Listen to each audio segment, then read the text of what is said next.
Iran और Israel के दरमियान जारी तनाज़ा में एक बहुत बड़ा मोड़ आया है और सच कहूं तो इस लम्हे की अहमियत को कम नहीं समझा जा सकता।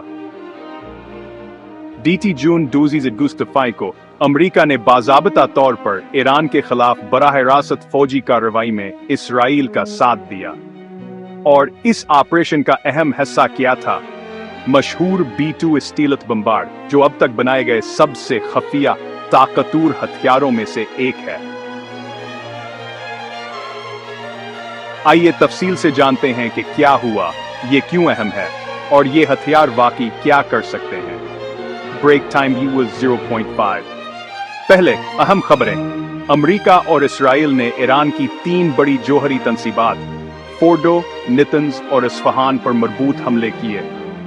अमेरिकी सदर डोनाल्ड ट्रंप ने ऐलान किया कि ये तंसीबात मुकम्मल तौर पर तबाह हो चुकी है। ये कोई मुबालगा आराई नहीं है। ये एक ऐसे तनाज़ा में बहुत बड़ी शिद्दत है जिसे चंद दिन पहले तक बहुत से लोग समझते थे कि ये छुप कर ही रहेगा। यहां चीजें दिलचस्प हो जाती हैं। फोर्डो पर हमला करने के लिए B2 स्टीलथ बम्बार्ड का इस्तेमाल किया गया। जरा सोचें, फोर्डो साइट 80 से 90 मीटर ठोस पहाड़ के नीचे दबी हुई है। ईरान ने इसे तकरीबन हर चीज का मुकाबला करने के लिए बनाया था, लेकिन BT बगैर पता चले परवाज करते हुए 1 दर्जन GBU फासिज़ाद बंकर बिस्टर बम गिराए। हर बम का वजन एक स्टेप्स के बराबर है, जो 60 मीटर से ज्यादा हजमीन या तकरीबन 20 मीटर कंक्रीट से गुजरने के लिए डिजाइन किया गया है। टाइम 2.5। ये पहली बार है कि ये बम जंग में इस्तेमाल हुए हैं और ये खास तौर पर फोर्डो जैसी जगहों के लिए बनाए गए हैं। लेकिन ये सब कुछ नहीं है।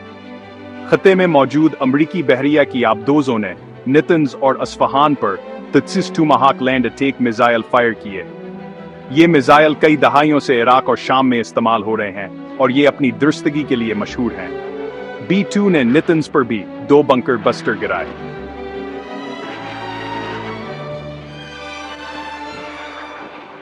ये खाम ताकत का मुजाहिरा था, लेकिन साथ ही हाई टेक अगले दर्जे की हुकमत अमली का भी।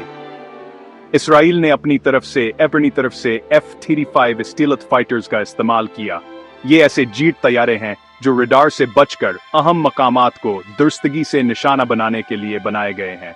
अमेरिका के पास खत्ते में तैयारा बरदार बहरी जहाज थे जो जरूरत पड़ने पर F-A-Feint और F-35 जेट तैयारे लॉन्च कर सकते थे, और दिफा के लिए दोनों ममालिक ने पेट्रियाट मिसाइल सिस्टम पर इन्हिसार किया, जो उनके इडों या शहरों पर निशाना होने वाले किसी भी ईरानी मिसाइल को रोकने के लिए तैयार था।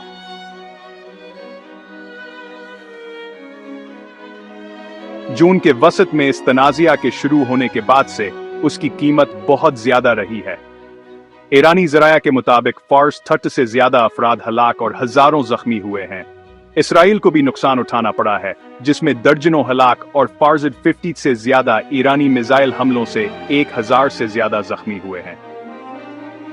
ईरान ने जवाबी कार्रवाई का वादा किया है और सख्त गैर अमेरिकी बहरी बेड़ों पर हमलों और यहां तक कि आबनाए हरमज को बंद करने का मुतालबा कर रहे हैं, जो आलमी तेल के लिए एक अहम रास्ता है।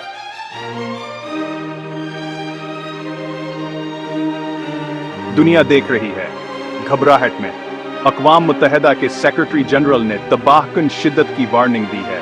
कुछ ममालिक ने अमरीकी कार्रवाई की मज़म्मत की है, दूसरे सिर्फ उम्मीद कर रहे हैं कि ये बहरान मजीद खराब नहीं होगा। तो इन सब का क्या मतलब है?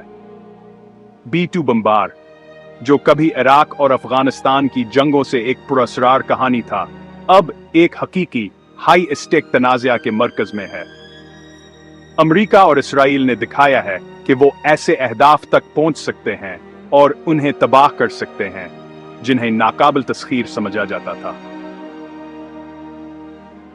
लेकिन हर नया हथियार, हर नया हमला हर किसी के लिए खतरात बढ़ाता है, फौजियों, शहरियों और पूरे खत्ते के लिए। ब्रेक टाइम तराम फाइस। आपका क्या ख्याल है? क्या ये किसी और भी बड़ी चीज की शुरुआत है, या क्या समझदार लोग गालिब आएंगे? मुझे तबसरों में बताएं। और अगर आप दुनिया में क्या हो रहा है इसके बारे में वाज़ेह हकीकी बात चाहते हैं तो सब्सक्राइब करना यकीनी बनाएं।